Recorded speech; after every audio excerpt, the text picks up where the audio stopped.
Good afternoon, everybody. On this Friday, May 9th, 2025, I have all of these stories for your rush hour ride home. Congratulations. Pat yourself on the back. You made it to Friday, and I hope you mailed it in all day. Took a couple of victory laps around the office and didn't do anything productive.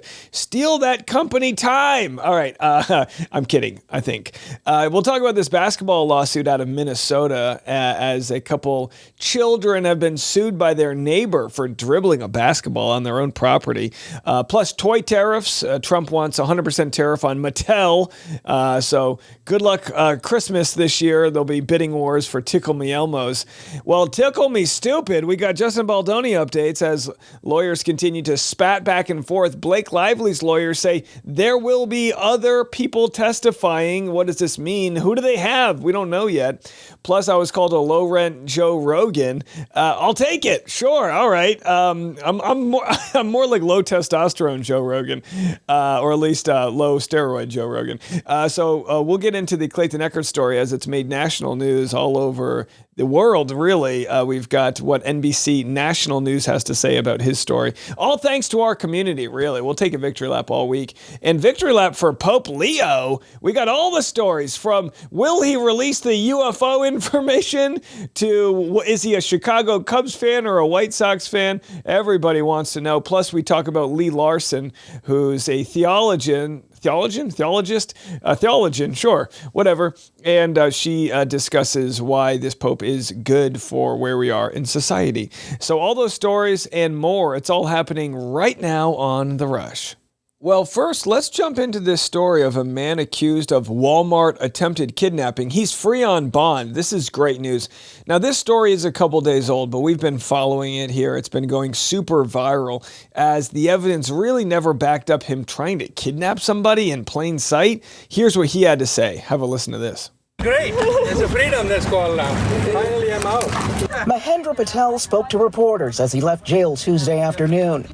The 57-year-old man was released just a few hours after a judge granted him bond in a case that has captured national attention. No, I cannot even dream about somebody alleging me for doing this kind of thing. Forget about me dreaming to do this. So it was a shocker. This is store surveillance video of Patel's interaction with accuser Caroline Miller in an Ackworth Walmart in March that led to his arrest and a 6-week stint in the Cobb County Jail. So again, they took this thing to court. The judge let him out on $10,000 bond before this trial. Obviously, he's no risk.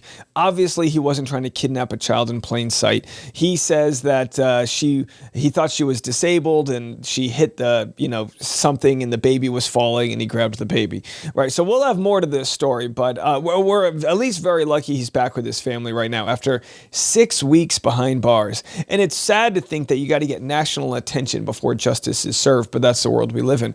Now, here's an update on the basketball family that is being sued by their neighbor in Minnesota. Have a listen to this. Today was the deadline for the city and the family to respond to a motion for a temporary injunction that would prevent the kids from playing basketball in their own driveway for the entire summer. In their response, the city says the motion goes too far in preventing kids and residents from peaceful play and the enjoyment of their own property. They add that in her previous testimony before city council, the homeowner filing this lawsuit made it abundantly clear that the object of her ire was the very notion of children playing and the sounds near her home. Boy, what a miserable person. And I've heard people say, oh yeah, it sucks hearing a basketball being dribbled all day long. Look, you sleep at night, you want some quiet time in the evening, that's all you get, You got Amazon planes, drones dropping overhead, you got neighbors, quinceañera birthday parties. Deal with it. Or move to the desert. You know what I mean? You're the one who moved into one of these communities where people live on top of each other. All right, well, I've got an and by the way, I wanted to apologize for you. My throat is so sore. I found myself sick today, and I've been taking Vapo Cool. And no, this is not a sponsor. But I'll tell you what, this is good for cooling and numbing your throat, which is good if you're ever sick or if you blew The Bachelor. So because that's what Bachelor Clayton, he's under hot water for a couple blowjobs he received 2 years ago. They were called the blowjob babies as he was accused of knocking up a lady. Well, we've been covering this and we've made light of this story, but we've also had the FBI called on us. We were sued for harassment, attempted to, threatened with lawsuits for defamation. And now we take the victory lap as it's made national news. Thanks in part to our audience, our sleuth seekers, and everyone's ability to gather all the evidence to really let the world know that Laura Owens is a pathological liar. Have a listen to this. Tonight, former Bachelor star Clayton Ehr speaking out. Her whole goal was to overwhelm victims into not being able to function. After Arizona prosecutors say a woman falsely accused him of getting her pregnant and then filed a bogus paternity claim. Laura Michelle Owens indicted on 7 felony counts, including forgery, evidence tampering, and perjury. Boy, doesn't that sound good? Ooh, they got her photo, and by the way, heavily photoshopped photo, and her shirt says, "Be kind." Well, I hope her neighbors in prison are kind. That's all I could hope for. Investigators say she used a fake ultrasound image, fabricated a pregnancy video, and lied multiple times under oath before dropping her child support claim, alleging she had a miscarriage. You're seeing an ultrasound that is not truthful. What was that like? I had this thought at one point that I was either dealing with the craziest person I'd ever met or I was dealing with someone that was telling the truth in a very unlikely scenario because we never had sexual intercourse. Owens' attorney has not responded to an NBC News request for comment. And searches for turkey basters went through the roof when they were calling these the the tonsil twins. I mean, it was a whole, because people were wondering, like, could she have, you bumped and grind on the wrong sofa, some suede upholstery at an Airbnb, the curtains, next thing you know, you're pregnant. It's like, well, I mean, sure. And by the way, if she was pregnant, this would be like this would be like a Jesus sort of immaculate conception.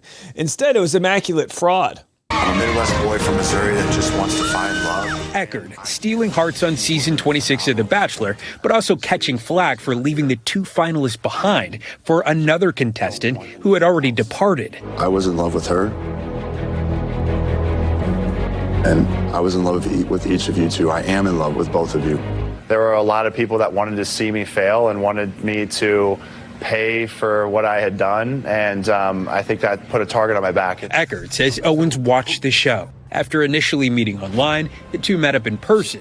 Owens has a high-profile background herself. Her father, Ron Owens, is a Radio Hall of Famer from San Francisco. And by the way, the family is at fault here. You might feel bad for Ron Owens. His Hall of Fame career is destroyed over this, but it's, you know what? The family let this happen.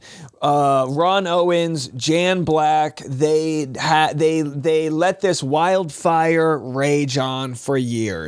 But things started to get strange, Ehr says, as soon as Owens told him she was pregnant. She actually even created a dating contract that she sent to me. I think it was via DocuSign, and said that if you date me, I will have the abortion, but if you don't date me, I'm having the kids. Clayton says he eventually got hundreds of messages from her rotating numbers. As I blocked her on 12 numbers, the 13th number was at that point I had finally gotten a injunction against harassment. Folks, this is national news. Oh my gosh, this interview's off the chain. Now look, we knew all of this. She had, she would say things like, I haven't been with anyone for 2 years, so I'm the safest person you can hook up with since I'm already pregnant. She said all of this. We have all of the receipts.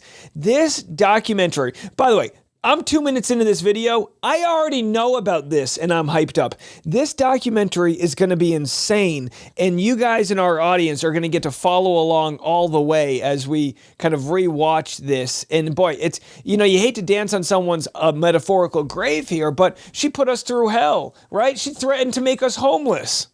She did everything under the sun to torment all of us and harass us for covering this case. Well, how about this 2 years later? How about this?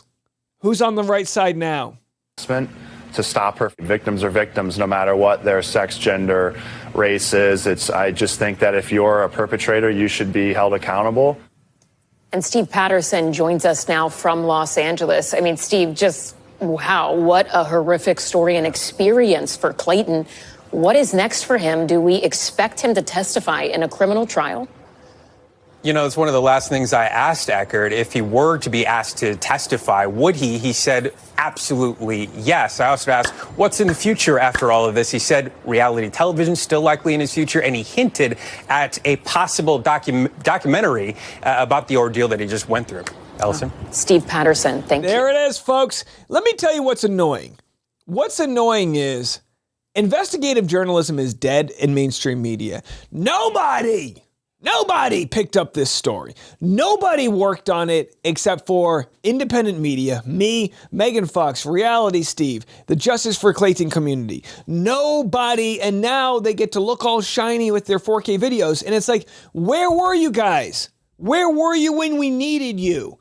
And luckily, we didn't wait for them to come, help out. We did it ourselves. Which, by the way, I got some stray bullets thrown in my direction. KGO radio host Ron Owens' daughter indicted over fake pregnancy claims with former Bachelor star. So I'm reading this article, and then they share a tweet of mine. I was like, okay, cool. But then how about this? Enter YouTube podcaster Dave Neal, a sort of low-rent Joe Rogan who glommed onto this story like Captain Ahab chasing Moby Dick. But this was both lucrative and validating for him as he analyzed and proved that Owens has used fake ultrasound sonograms, pregnancy tests, and other falsified evidence to back up her claim.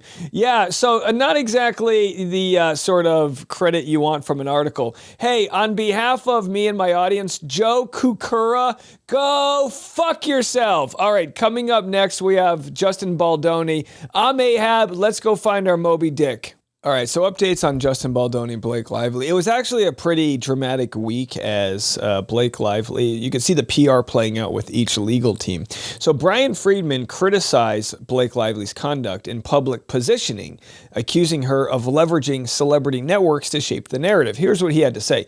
Although obviously uncomfortable for the Lively parties, the truth is not a distraction. The truth has been clearly shown through unedited receipts, documents, and real-life footage. More to come.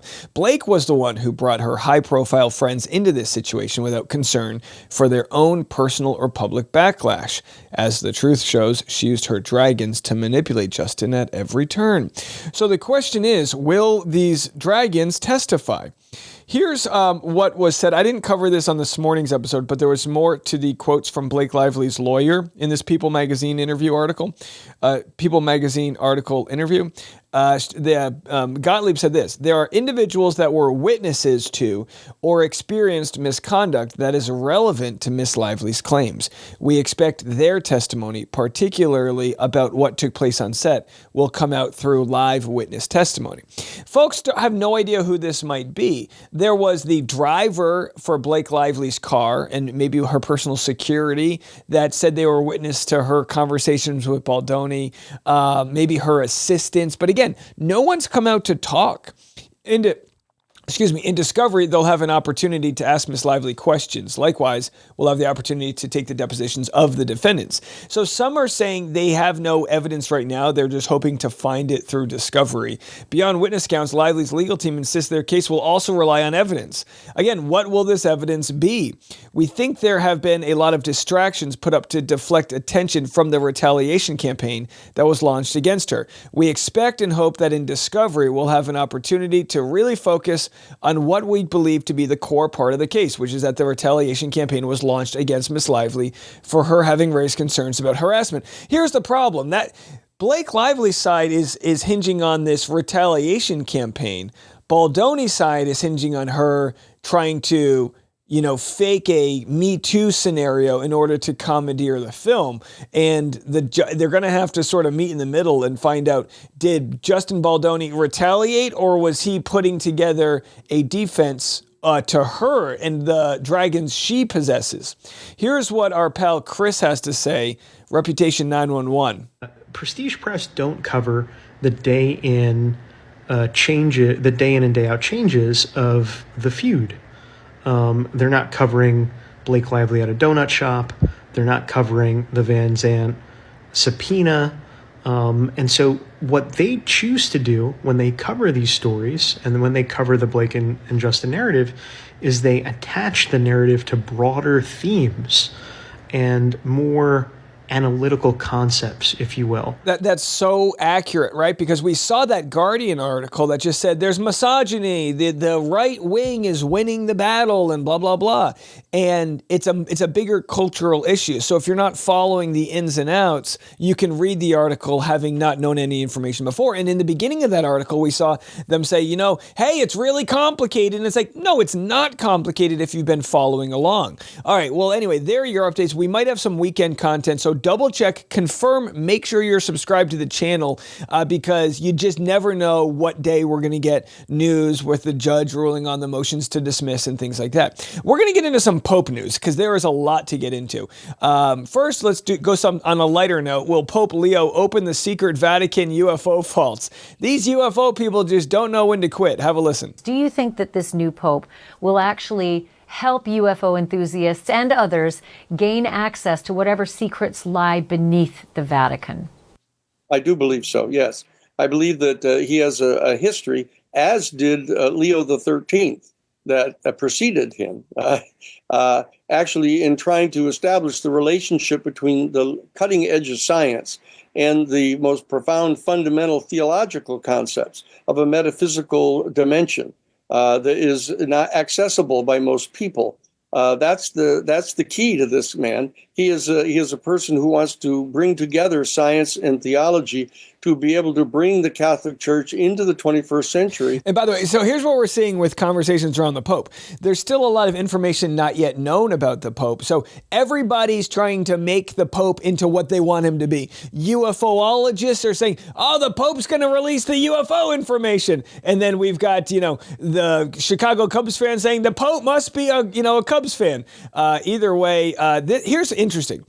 Of the 266 popes in history, not one of them has been from the U.S. We knew that. But American Bishop Robert Barron was appointed last week by President Trump to the new White House on a commission on religious liberty.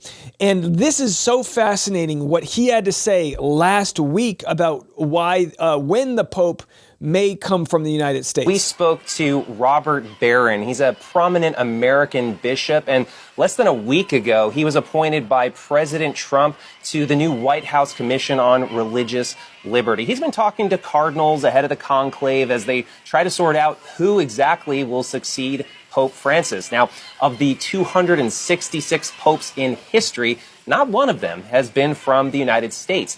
The bishop had a compelling explanation for that. Well, Cardinal George of Chicago, of happy memory, was one of my great mentors. And he said, look, until America goes into political decline, there won't be an American Pope. Whoopsie. Uh-oh. So that's not a good, but I understand the idea. If the U.S. is creating policy all over the world, why would you concentrate the power of the Catholic Church with them? And his point was, if America's kind of running the world politically, culturally, economically, they don't want America running the world religiously.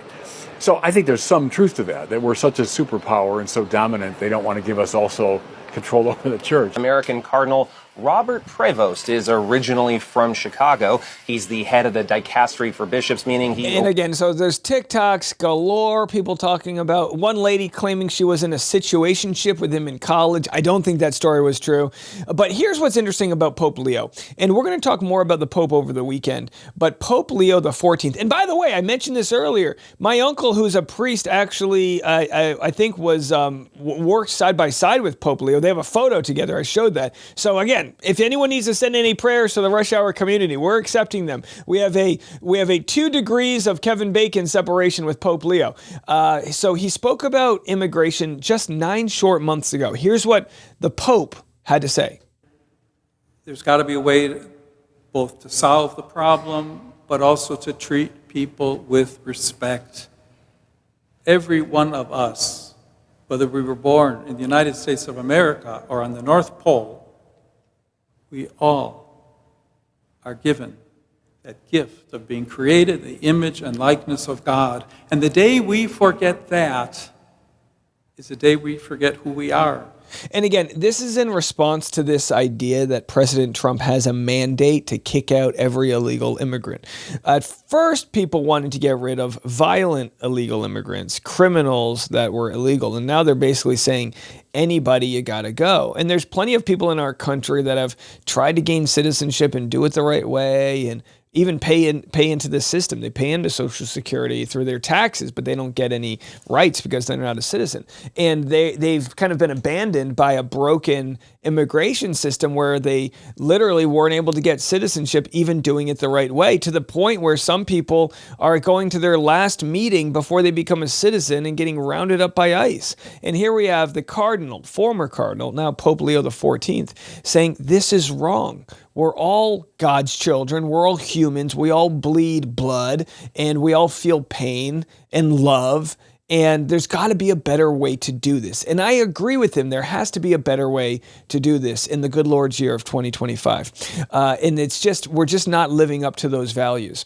Here is an interesting TikTok that's going super viral from Follow the Leader.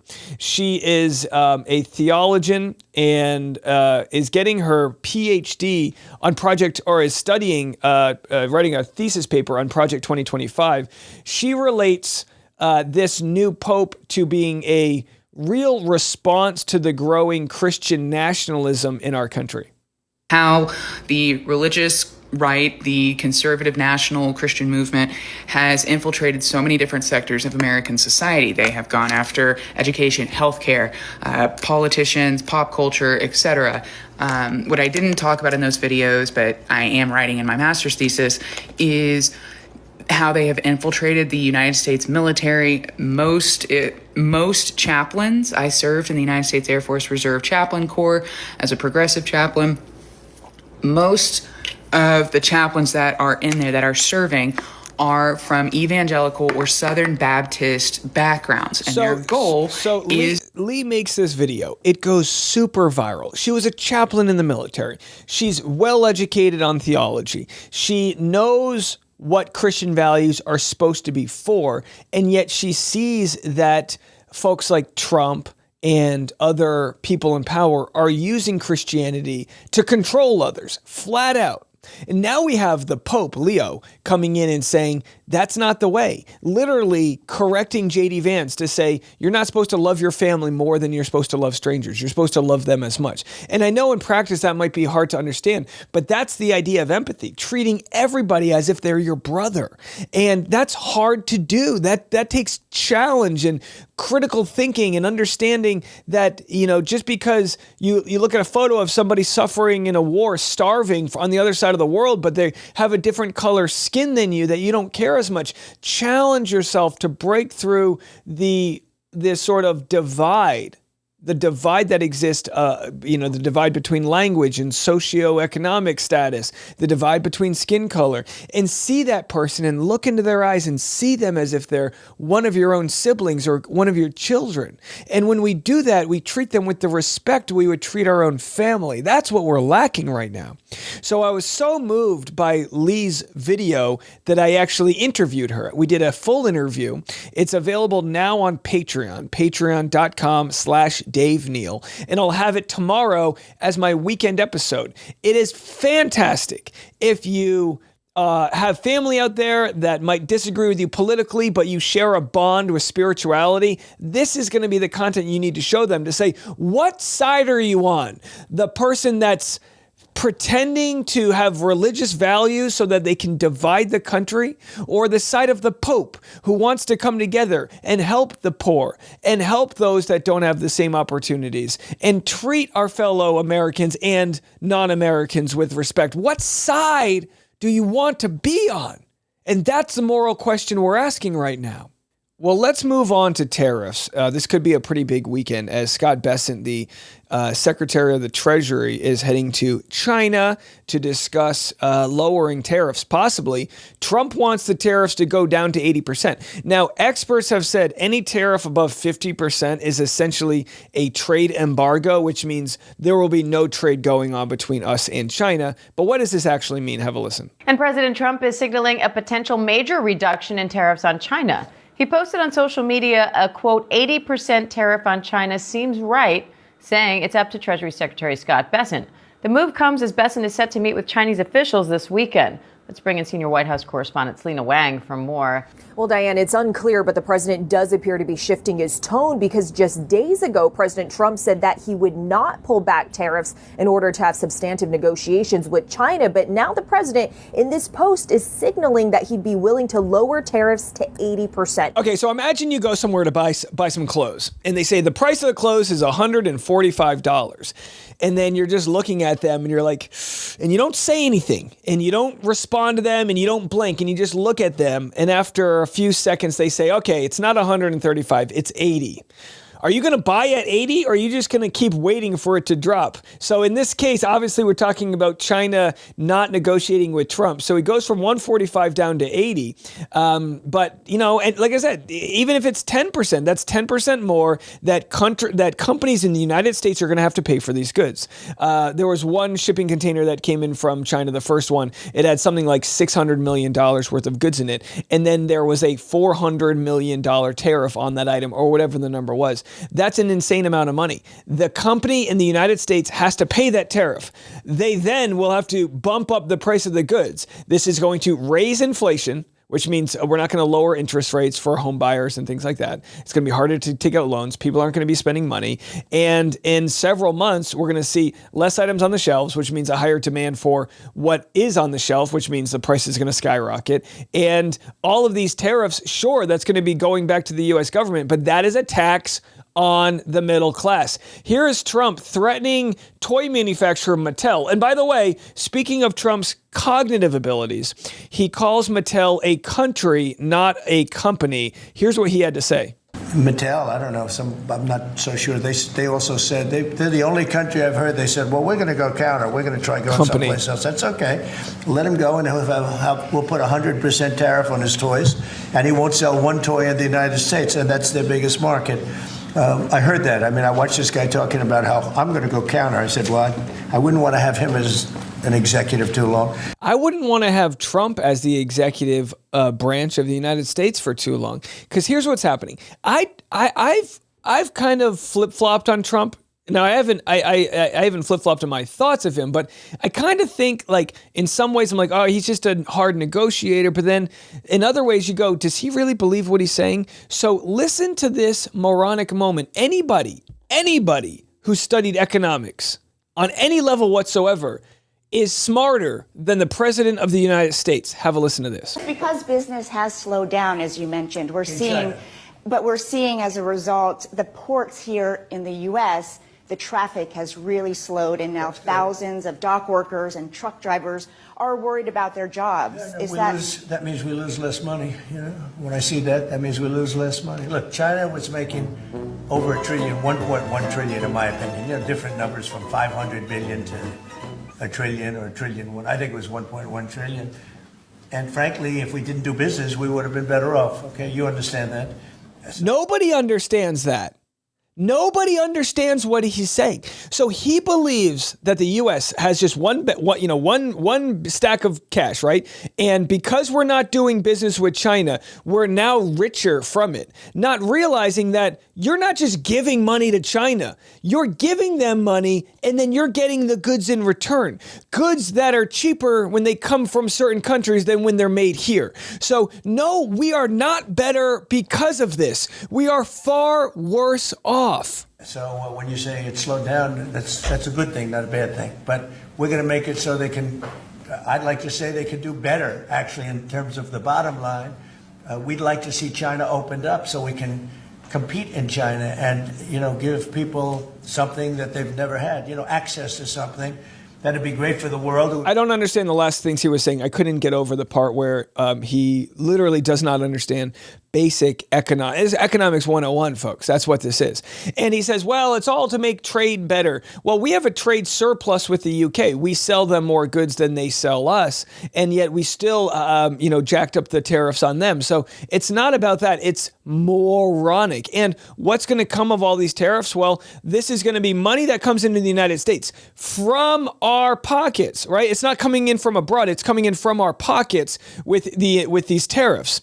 And that's going going to be money that helps fund the tax cuts for the ultra wealthy. It won't be nearly enough. They're going to have to also cut Medicaid and things like that. But this is an insane exchange of wealth from the middle class to the elites. All right, let's just end on an interesting story. I mean, I had to cover this. A Fox News commentator passed out on air, and they kept going. I'm sure she's okay, but this was insane. Ideology, or it's not about. Oh my goodness! We're just going to get some help here for Cameron. Let me come back to Lydia while we get some help for Cameron here. He keeps going. Lydia, the President, we're going to go to a break right here. Okay, we'll good. All right, I feel bad for the reporter who fell down. I hope she's okay. Wild end to the day there. Boy.